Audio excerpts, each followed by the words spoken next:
حضرت اسحاق علیہ السلام کا قصہ۔ بسم اللہ الرحمن الرحیم۔ وبشرناہ باسحاق نبیا من الصالحین وبارکنا علیہ وعلی اسحاق ومن ذریتہما محسن وظالم لنفسہ مبین۔ سورہ صفات آیت نمبر 112۔ اور ہم نے ان کو اسحاق کی بشارت بھی دی کہ وہ نبی اور نیکوکاروں میں سے ہوں گے، اور ہم نے ان پر اسحاق پر برکتیں نازل کی تھی۔ ان دونوں کی اولاد میں سے نیکوکاروں بھی ہیں، اپنے آپ پر صریح جرم کرنے والے گناہگار بھی ہیں۔ جب فرشتے حضرت لوط علیہ السلام کی قوم کو ان کے کفر اور بے فرمانیوں کی وجہ سے تباہ کرنے کے لیے جاتے ہوئے حضرت ابراہیم علیہ السلام حضرت سارہ کے پاس سے گزرے، اس وقت انہوں نے یہ خوشخبری حضرت ابراہیم حضرت سارہ کو دی، جس کی وضاحت انشاءاللہ العزیز آگے آئے گی۔ اللہ تعالیٰ نے دوسری جگہ قرآن پاک میں ارشاد فرمایا: وَلَقَدْ جَاءَتْ رُسُلُنَا إِبْرَاهِيمَ بِالْبُشْرَىٰ حَمِيدٌ مَجِيدٌ۔ اور ہمارے فرشتے خوشخبری لے کر ابراہیم علیہ السلام کے پاس پہنچے تو سلام کہا، انہوں نے بھی سلام کہا۔ ابھی کچھ وقفہ نہیں ہوا تھا کہ ابراہیم ایک بنا ہوا بچڑا لے آئے۔ جب دیکھا کہ ان کے ہاتھ کھانے کی طرف نہیں جاتے، یعنی وہ کھانا نہیں کھا رہے، تو ان کو اجنبی سمجھ کر دل میں خوف محسوس کیا۔ فرشتوں نے کہا کہ خوف نہ کر، ہم قوم لوط کی طرف سے ان کے ہلاک کرنے کو بھیجے گئے ہیں۔ ابراہیم کی بیوی جو پاس کھڑی تھی ہنس پڑی تو ہم نے اس کو اسحاق کی اور اسحاق کے بعد یعقوب کی خوشخبری دی۔ اس نے کہا، میرے بچہ ہوگا، میں تو بڑھیا ہوں اور یہ میرے میاں بھی بوڑھے ہیں، یہ تو بڑی عجیب بات ہے۔ فرشتوں نے کہا، کیا تم خدا کی قدرت سے تعجب کرتی ہو؟ اے اہل بیت، تم پر خدا کی رحمت اور اس کی برکتیں نازل ہوں۔ وہ ہر قسم کی تعریف کے لائق ہے اور بزرگ برتر ہے۔ اور دوسری جگہ ارشاد، اللہ تعالیٰ کا ارشاد ہے: وَنَبَّئْنَاهُمْ عَنْ ضَيْفِ إِبْرَاهِيمَ الضَّالُّونَ۔ اور ان کو ابراہیم کے مہمانوں کا احوال سنا دو۔ جب وہ ابراہیم کے پاس آئے تو سلام کہا۔ ابراہیم علیہ السلام نے کہا، ہمیں تو تم سے ڈر لگتا ہے۔ فرشتوں نے کہا کہ ڈریے نہیں، ہم آپ کو ایک دانش مند لڑکے کی خوشخبری دیتے ہیں۔ ابراہیم نے کہا کہ جب مجھے بڑھاپے نے آ پکڑا تو تم مجھے خوشخبری دینے لگے، اب کیوں خوشخبری دیتے ہو؟ فرشتوں نے کہا، ہم آپ کو سچی خوشخبری دیتے ہیں، آپ مایوس نہ ہوں۔ ابراہیم نے کہا، خدا کی رحمت سے میں مایوس کیوں ہونے لگا؟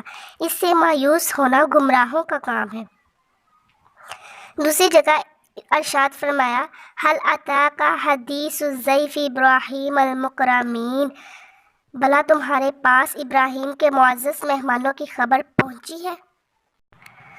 جب وہ ان کے پاس آئے تو سلام کہا، انہوں نے بھی جواب میں سلام کہا۔ دیکھا تو ایسے لوگ نہ جان پہچان تو اپنے گھر جا کر ایک بنا ہوا موٹا بچڑا لائے، کھانے کے لیے ان کے آگے رکھ دیا۔ کہنے لگے، آپ تناول کیوں نہیں کرتے؟ اور دل میں ان سے خوف معلوم کیا۔ فرشتوں نے کہا، خوف نہ کیجیے، اور ایک دانشمند لڑکے کی خوشخبری بھی سنائی۔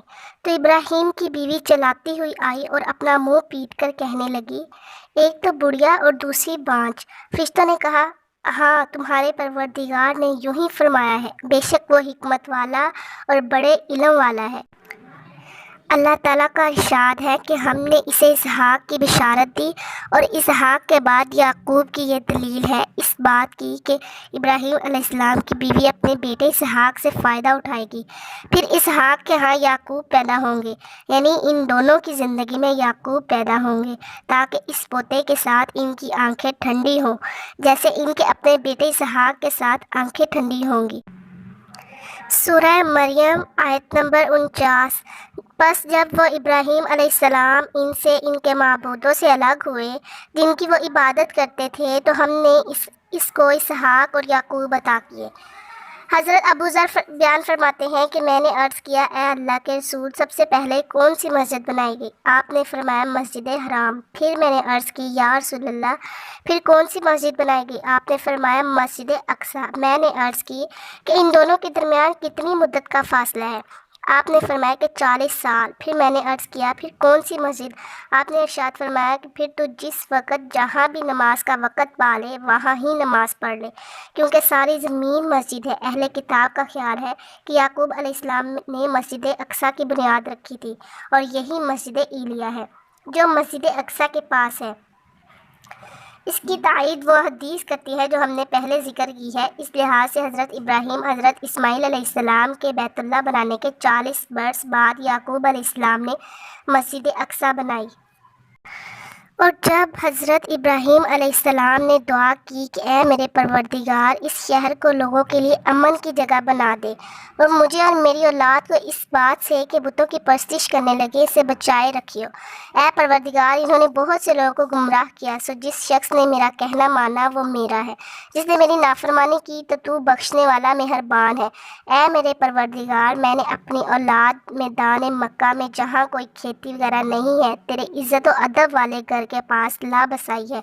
اے پروردگار، تاکہ یہ نماز پڑھے تو لوگوں کے دلوں کو ایسا کر دے کہ ان کی طرف جھکے رہیں، اور ان کو میووں سے روزی عطا فرما تاکہ تیرا شکر کرے۔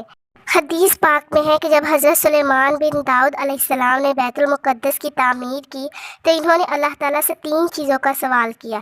اے میرے رب، مجھے معاف کر دے، اور مجھے ایسی بادشاہی عطا کر جو میرے بعد کسی کے لائق نہ ہو۔ حضرت سلیمان اور حضرت ابراہیم علیہ السلام کے درمیان 40 سال کا عرصہ ہے۔